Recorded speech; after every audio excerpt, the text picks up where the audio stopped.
के प्रति और मध्यकाल में सदियों की दास्ता से और रूढ़िवादी समाज में जागरूकता की अलग जगाने वाले बाबा राम साहब पीर के चरणों में नमन करता हूँ। मैं नमन करता हूँ, मेरी प्रेरणा रहे और जिस समुदाय से मैं आता हूँ उसे सदियों की दास्ता से मुक्त कराने वाले हम सबके आदर्श, हम सबकी प्रेरणा बाबा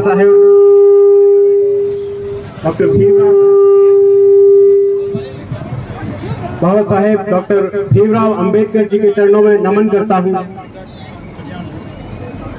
मेरी इस यात्रा में लगातार मेरे साथ हर संघर्ष में, हर कठिनाई में साथ खड़े रहने वाले मेरे इस जीवन के सृष्टा, मेरे प्राप्य, मेरे पूज्य माता पिता जी के चरणों में नमन करता हूँ, जिनके बिना शायद आप सबके बीच में खड़े रहकर मैं बोल पा रहा हूँ तो शायद ये मौका मुकम्मल नहीं होता। उन तमाम लोगों से और थार की उस माटी को भी नमन करना चाहता हूँ जहाँ से मुझे अदम्य जिजीविषा और अथाह संघर्ष और कठिनाइयों के बावजूद जीवटता बनाए रखने की, संघर्ष में हिम्मत न हारने की प्रेरणा मिली। मैं हमारे तमाम इस मंच पर जितने भी बुद्धिजीवी, राजनेता वर्ग और अधिकारी वर्ग जिन्होंने थार को समय समय पर हर अपने कार्य क्षेत्र में गौरवान्वित करने का कार्य किया, उन सबको भी नमन करता हूँ। दूर दराज से पधारे गुड़ामालानी के जननायक और राज्य सरकार में मंत्री रहे और हमारे परिवार पर एक मार्गदर्शक की भांति, एक अभिभावक की भांति आशीर्वाद बनाए रखने वाले आदरणीय हेमाराम जी साहब को, बायतू के लोकलाडले विधायक और जनसेवा के माध्यम से अपनी एक अलग राष्ट्रीय पहचान बनाने वाले आदरणीय हरीश जी चौधरी को, मैं पूज्य संत परमानंद जी महाराज के शिष्य, मेरी मम्मी जी के गुरु है परमानंद जी, उनके शिष्य अमृत राम जी महाराज रंजीत आश्रम के पीठाधीश्वर, उनके चरणों में नमन करता हूँ। मैं चौहटन से पधारे और जब पिताजी विधायक थे तब हम अक्सर उनके क्वार्टर पे जाया करते थे। अब्दुल हाजी साहब के सुपुत्र और पुत्र वधू जी गफूर अहमद जी और शमा बानो जी पधारे, उनका भी मैं हार्दिक स्वागत करता हूं। वो दूर चौहटन से जो सीमावर्ती क्षेत्र है वहां से यहाँ पधारे। मुझे लगता है कि ये हमारे परिवार के प्रति प्रेम रहा है उनका कि वो दूर यहाँ तक पधारे। तमाम मंचस्थ अतिथि, मैं शायद नाम लूं तो कम पड़ जाएगा, तमाम हमारे क्षेत्र के, पूरे बाड़मेर जिले के और राजस्थान के कोने कोने से पिछले 30 वर्षों में मेरे पिताजी ने, मेरे माताजी ने जिन लोगों से भी रिश्ते बनाए, जिन लोगों से पारिवारिक संपर्क रहे, आज अपना प्रेम दिखाते हैं वो तमाम लोग पधारे हैं। मैं उन सब का हृदय से आभार व्यक्त करता हूं, हार्दिक अभिनंदन करता हूं। संघ सेवा आयोग की परीक्षा का जिस दिन रिजल्ट आया था 16 अप्रैल को, उस दिन मैं दिल्ली में था और जब पीडीएफ में नाम दिखाई दिया तो उसके बाद पहला फोन मैंने अपनी मम्मी जी को किया और शायद बहुत कुछ होता है उस समय दिमाग में बोलने को, लेकिन जब फोन उठाया तो वहां से आंसू और रोने की आवाज सुनाई दे रही थी और मेरे लिए भी वो बहुत भावुक क्षण था। मैं कुछ बोल नहीं पाया। मुझे लगता है कि एक माता पिता के लिए वो मेरी उस उपलब्धि से ज्यादा हो सकता है खुश होना हो, लेकिन जिस संघर्ष से, और चूंकि संघर्ष तो नहीं कहूंगा, लेकिन जब आप बार बार असफल होते हैं तो निराशा निश्चित रूप से हावी होती है आप पर कई बार। उन्होंने उस पीड़ा को महसूस किया होगा और उन्हें लगा होगा कि कम से कम इस पीड़ा से मुक्त हुआ। वो आंसू उनके जो निकल रहे थे, मैं उनकी भावना समझ पा रहा था। पिताजी से बात हुई, घर वालों से बात हुई और लगातार, चूंकि पिताजी अपने राजनीति के क्षेत्र में भी सक्रिय रहते हैं, मेरी इच्छा थी कि क्योंकि सफलता जब आपको मिलती है तो उसकी खुशी का आनंद जब दुगना हो जाता है जब आप अपनों के बीच में होते हैं।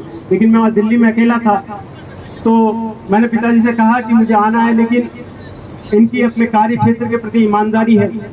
इन्होंने कहा कि बेटा चुनाव का समय है, मैं चुनाव में बिजी हूँ और अभी हमारे लोग जो आएंगे, जो आना चाहते हैं, वो इलेक्शन ड्यूटीज में बिजी है, हम चाहते हैं कि सारे लोग आए और मैं भी अपना कार्य ईमानदारी से करूं। तो मैंने उनकी भावना का सम्मान किया। मैंने कहा ठीक है, जब आप बताएंगे हम लोग आएंगे। चुनाव निपटे और आज का दिन मुकम्मल हुआ। अब सब लोग यहाँ पर आए और आशीर्वाद दिया। बोलने को मैं बहुत कुछ लिखकर पढ़कर सोचकर नहीं आया था। मैंने सोचा था ये बोलूँगा वो बोलूँगा, लेकिन जैसे ही मैं राजस्थान की सीमा में और जोधपुर के बाद प्रवेश करते हुए अथाह आप लोगों का प्रेम देखा। मैंने कभी सोचा नहीं था तैयारी के दौरान कि हम लोग एक कमरे में बैठकर तैयारी कर रहे तो किताबें पढ़ते हैं, लेकिन जब सफलता मुकम्मल होती है तो किस तरीके से आज जो प्यार था आपका, मुझे लगा कि जितना संघर्ष रहा है उससे दुगना भी संघर्ष होता तो मैं निश्चित रूप से करता इस प्यार को पाने के लिए। आप लोगों के स्नेह, आप लोगों और प्यार ऐसा नहीं है कि कोई स्वार्थ है आपका कोई स्वार्थ नहीं है। हो सकता है मैं किसी और राज्य में रहूं, लेकिन आपका जो जुड़ाव है अपने बच्चे को देखते हुए, अपने क्षेत्र की, ऐसा नहीं किसी एक जाति के, तमाम जाति वर्गों के फोन आए, तमाम लोगों के, तमाम समाजों से वो खुश होते हैं कि हमारे यहाँ के जब शिक्षा के क्षेत्र में नए कीर्तिमान स्थापित करते हैं लोग, तो निश्चित रूप से खुशी होती है सामान्य व्यक्ति को भी। और वो खुशी मुझे दिखाई दी, निस्वार्थ भाव जो प्रेम का, निश्चल प्रेम का दिखाई दिया, उसने मुझे अभिभूत कर दिया। मेरे पास कहने को शब्द ही नहीं रहे। तमाम विचार जो थे ऐसा लगा कि विस्मृत से हो गए। क्योंकि ये जो मौका आया है वो शिक्षा की बदौलत आया है, और हमेशा पिताजी ने हमेशा शुरू से यही कहा कि बेटा अधिकारी बनना है और अपने समाज के, अपने जो जरूरतमंद लोग हमसे जुड़े हुए हैं उनकी सेवा करनी है, उनसे जुड़े हुए रहना है।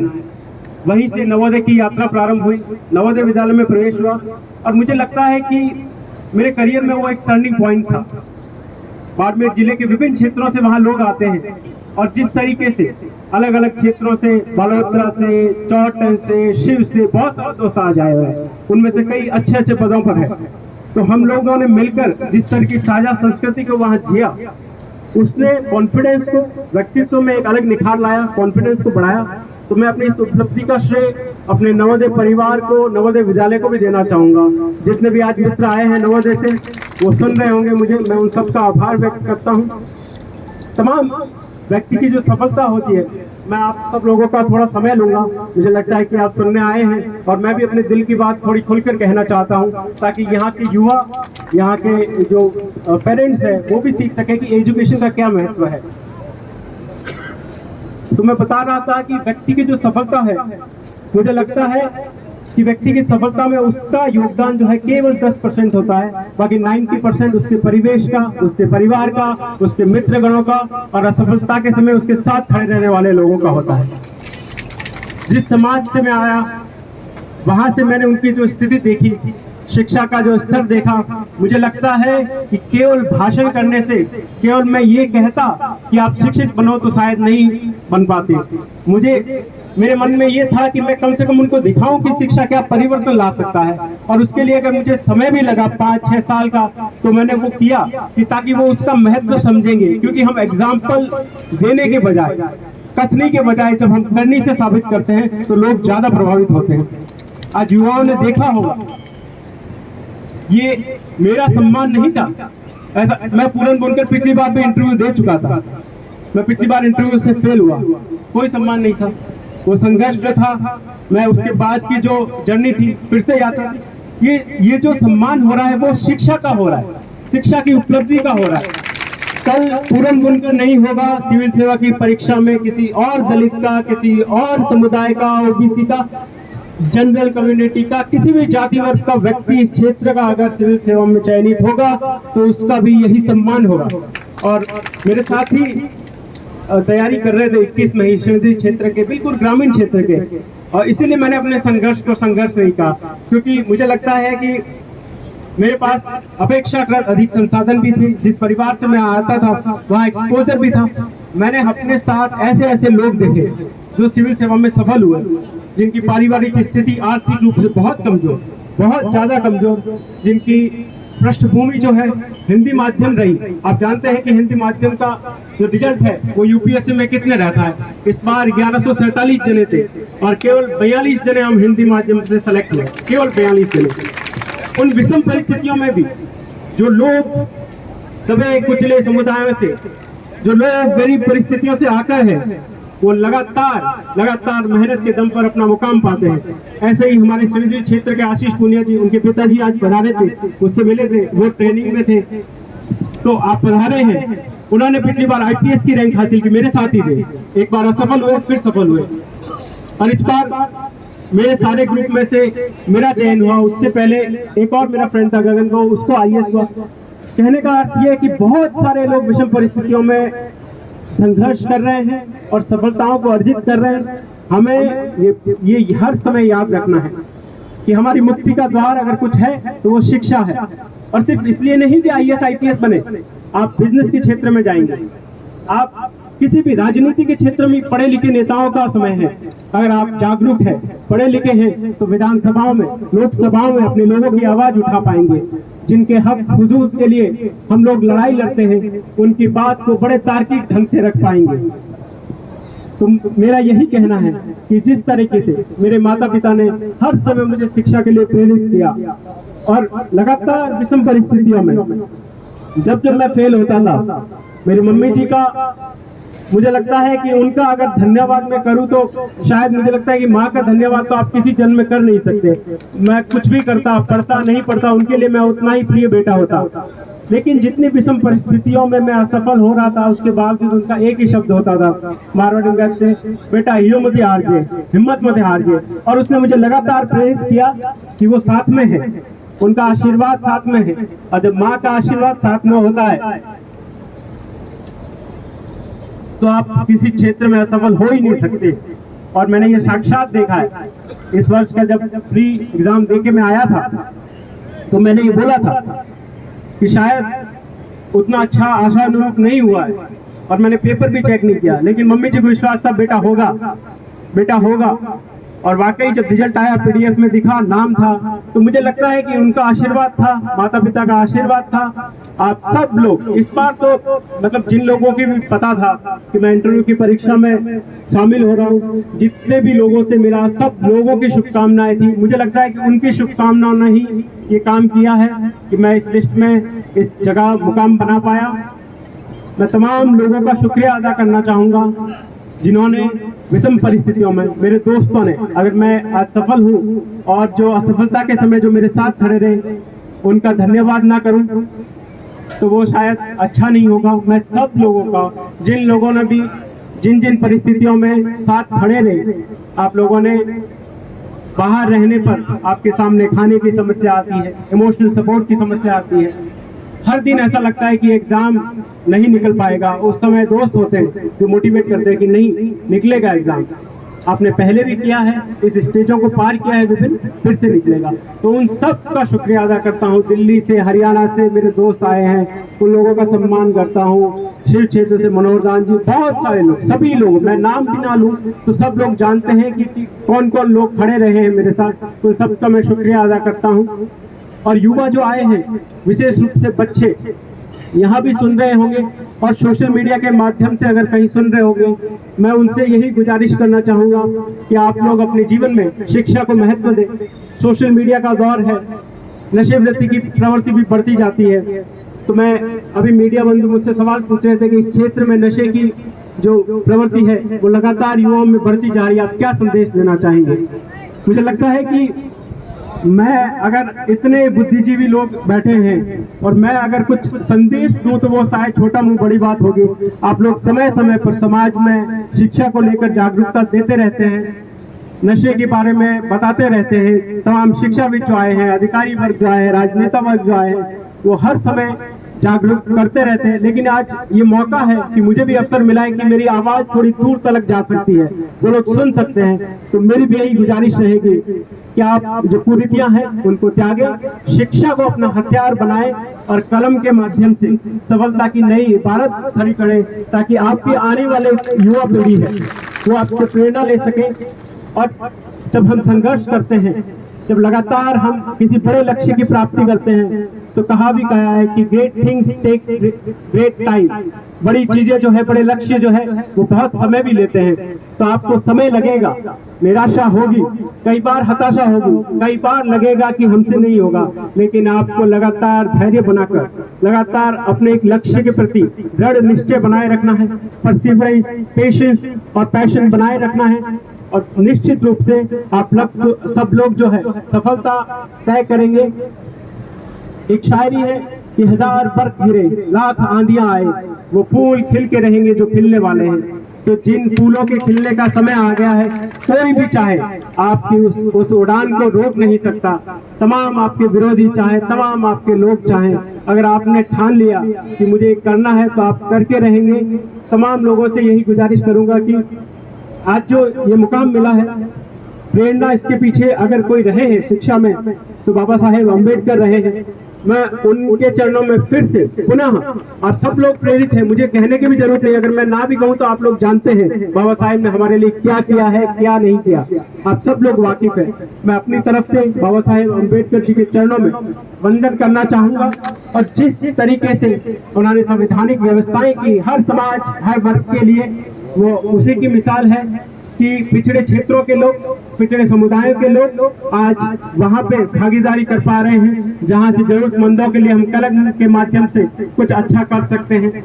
मैं जिस भी सेवा में रहूंगा, जिस भी पोस्ट पे रहूंगा, मेरे पिताजी बता रहे थे कि बेटा गरीबों की सेवा करनी है, तो मेरा ये प्रयास रहेगा कि जिस भी सेवा में रहूं वहाँ हर गरीब, मजलूम, जरूरतमंद, जाति, वर्ग, समुदाय से ऊपर उठकर उनके लिए कार्य करने का प्रयास करूंगा, और इस समदड़ी की धरा का, इस मारवाड़ का कभी भी नाम नीचा नहीं होने दूंगा। ये मेरा प्रयास रहेगा।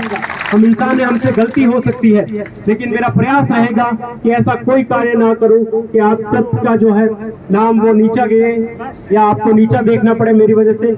आप लोगों के लिए जब भी 24 घंटे जब आपके लिए कोई काम होगा मेरे मार्फत, हमारे क्योंकि सिविल सेवक काफी दोस्त है, दायरे में है, तो उनके माध्यम से जो भी काम पड़ेगा, आप, मुझे लगता है कि यहाँ जितने बूढ़े बुजुर्ग आए हैं वो पिछले 20-30 सालों से इस परिवार से जुड़े हुए हैं, पिताजी से जुड़े हुए हैं, तो उनके लिए एक विशेष प्रेम रहा है। किसी भी परिस्थिति में रहे, उनको देख के खुशी होती है। आज जिस दिन सिलेक्शन के दिन खुशी नहीं हुई थी, उससे ज्यादा आज आप लोगों के बीच में आकर मुझे खुशी हुई है। तो मैं यही कहूंगा कि आप लोगों के साथ ये जुड़ाव जो है आगे भी बना रहेगा। जितने भी लोगों का परिवार के साथ विषम परिस्थितियों में स्नेह बनाए रखा जिन लोगों ने, उन सब का मैं शुक्रिया अदा करना चाहता हूँ। मेरे भाई विक्रम, मैं परिवार का बड़ा लड़का था, और आप जानते हैं कि हमारी परंपराएं हैं कि बड़ा लड़का जो है वो परिवार की सारी जिम्मेदारियों का निर्वाह करता है, लेकिन मेरी परिस्थिति में, मेरी गैर मौजूदगी में उसने परिवार का बड़ा बेटा बनकर हर परिस्थिति में पिताजी के साथ, चाहे राजनीति में हो, घर के काम में हो, कंधे से कंधा बनाए रखा, और मेरी हिम्मत लगातार, मुझे वो मौका दिया कि मैं वहाँ शांत चित्त होकर तैयारी कर सकूं। तो मैं उसका शुक्रिया अदा करना चाहूंगा। मेरी बड़ी बहन पूजा दीदी, जिन्होंने विषम परिस्थितियों में जिस भी तरीके से एक बहन से बढ़कर एक माँ के रूप में उन्होंने हमेशा सपोर्ट किया निस्वार्थ भाव से। मुझे लगता है कि ऐसा परिवार अगर मिले तो व्यक्ति हर बाधा को प्राप्त कर सकता है, हर बाधा को चुनौती पार पा सकता है। मेरे तमाम जो ताऊ जी, बड़े पिताजी, पूरे परिवार, पूरे गजन, सारी बहनें, सारे ताई जी, मेरे ननिहाल पक्ष के लोग, मेरे मामा जी, और सब लोग तमाम हमेशा साथ में खड़े रहे, कभी हौसला डिगने नहीं दिया, हमेशा यही कहा कि फिर से ट्राई कर, होगा, कोई दिक्कत नहीं है। और इस बार तो सब मुझसे ज्यादा आश्वस्त थे, और जब आ रहा था तो मुझसे ज्यादा रिश्तेदारों की, उनकी आंखों में आंसू थे। मैं उन सब का शुक्रिया अदा करना चाहूंगा। जितने भी लोग लगातार हर परिस्थिति में साथ खड़े रहे, उन सब का शुक्रिया अदा करना चाहूंगा। और ये कहूंगा कि ये सफलता मैं उसको उपलब्धि नहीं मानता हूँ, यहाँ से शुरुआत हुई है।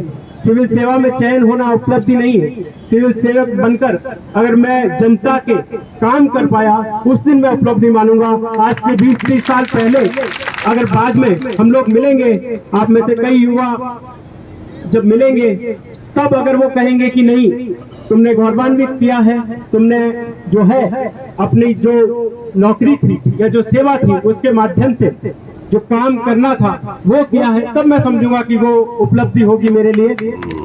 और अंतिम पंक्तियां यही है कि मीलों की यात्रा बहुत बाकी है, ये कोई अंतिम पड़ाव नहीं है। तो गहन सघन मनमोहक बंतरु मुझको आज बुलाते हैं, किंतु किए जो वादे मैंने याद मुझे वो आते हैं। अभी कहाँ आराम पड़ा या मूक निमंत्रण छलना है, अरे अभी तो मीलों मुझको चलना है। तो लगातार ये यात्रा जारी रहेगी, सफलता की हर दिन प्रयास रहेगा, चाहे फिर से शिक्षा के क्षेत्र में हो, यहाँ के लोगों को प्रेरित करने के क्षेत्र में हो। हम लोगों का प्रयास रहेगा कि धार के जितने भी युवा सिविल सेवा में तैयारी करना चाहते हैं, चाहे आशीष पूनिया जी हो या और भी सिविल सेवक जो सेलेक्ट हुए, हमारा प्रयास रहेगा कि उनको मोटिवेट कर सके। धार के जितने भी ऑफिसर्स हैं उनके साथ मिलकर और भी लोगों का सहयोग लेकर शिक्षा के क्षेत्र में जो हम कर पाएंगे, आप लोगों से, अब जितने भी वरिष्ठ लोग यहाँ मंच पर बैठे हैं उनसे जो सुझाव मिलेंगे, हमसे जो भी हो पाएगा, और आपकी प्रेरणा से यही करेंगे कि आपका नाम कभी नीचा नहीं होने देंगे। लगातार आप लोगों ने जो परंपरा धार की, जिस परंपरा को जिस ऊंचे मुकाम पर छोड़ा है, वहां से आगे ले जाने का उस मशाल को प्रयास होगा, पीछे ले जाने का कभी नहीं होगा। आप लोगों ने इतने धैर्य से सुना, सुबह से सब लोग इंतजार कर रहे थे, और सुबह से नहीं 2-3 दिन से मैं लगातार देख रहा था, सुन रहा था, फोन कॉल आ रहे थे। आप जो पलक पावड़े बिछाकर बैठे थे यहाँ पर, मुझे लगता है कि वो प्रेम जो है मैंने नहीं कमाया, इस परिवार ने कमाया है। उस परिवार की बदौलत ही आप यहाँ पर आए हैं, उस परिवार के प्रेम से मैं अभिभूत हूँ। आपका हार्दिक अभिनंदन करता हूँ। सुबह से जो लोग बैठे थे, आए हैं दूर दराज से, उन तमाम लोगों का फिर से एक बार बहुत बहुत धन्यवाद। बोलने में अगर किसी व्यक्ति का आभार छूट भी गया हो गलतीवश, तो मैं माफी चाहूंगा। आप सब लोगों का मैं फिर से एक बार बहुत बहुत धन्यवाद कर देना चाहता हूँ। जय हिंद, जय भीम।